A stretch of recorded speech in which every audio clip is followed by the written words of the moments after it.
Caspian सागर में हुए Israel के हमले से रूस बुरी तरह भड़क गया, क्योंकि कैस्पियन सागर का बॉर्डर ईरान के साथ साथ रूस से भी लगता है। और अमेरिकी अखबार द वॉल स्ट्रीट जर्नल की रिपोर्ट के मुताबिक इस हमले में रूस और ईरान के एक अहम रास्ते को नुकसान हुआ। इस रास्ते से ही ईरान रूस को हथियारों की सप्लाई करता है, ऐसा दावा है। खतरनाक हथियार भेजता है और दावा किया गया कि इसीलिए इजरायल ने इस रास्ते को निशाना बनाया। इजरायल का मकसद रूस को हो रही हथियारों की सप्लाई रोकना था।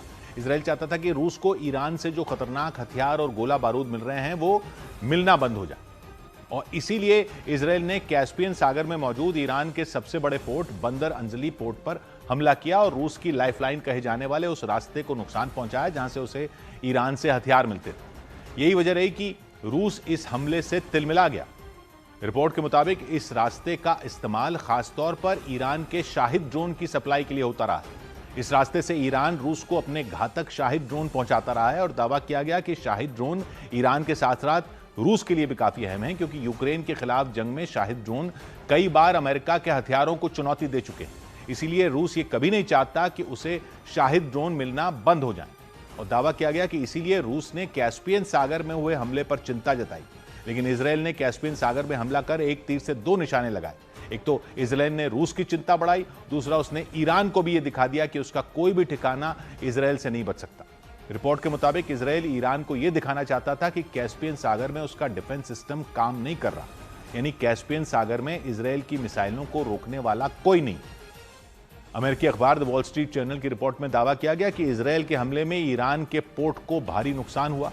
वहां मौजूद ईरान के जंगी जहाज, कमांड सेंटर, कई ठिकाने तबाह हो गए।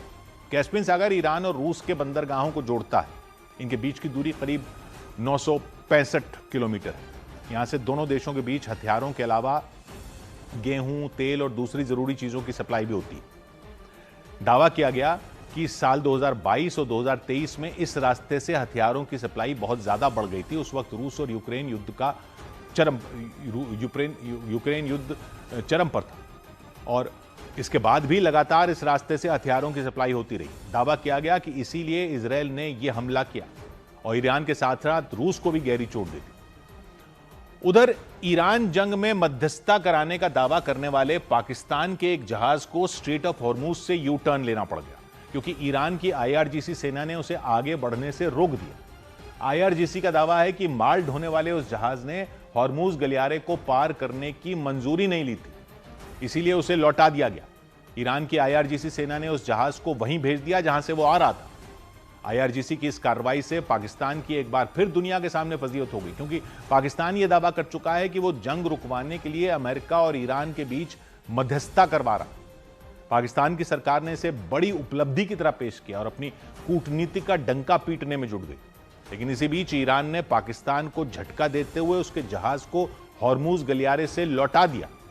IRGC ने बताया कि माल ढोने वाला वो जहाज UAE के शारजाह से रवाना हुआ। उसे पाकिस्तान के कराची जाना था, लेकिन स्ट्रेट ऑफ हॉर्मूज पर पहरा दे रहे IRGC के सैनिकों ने उसे रोक दिया।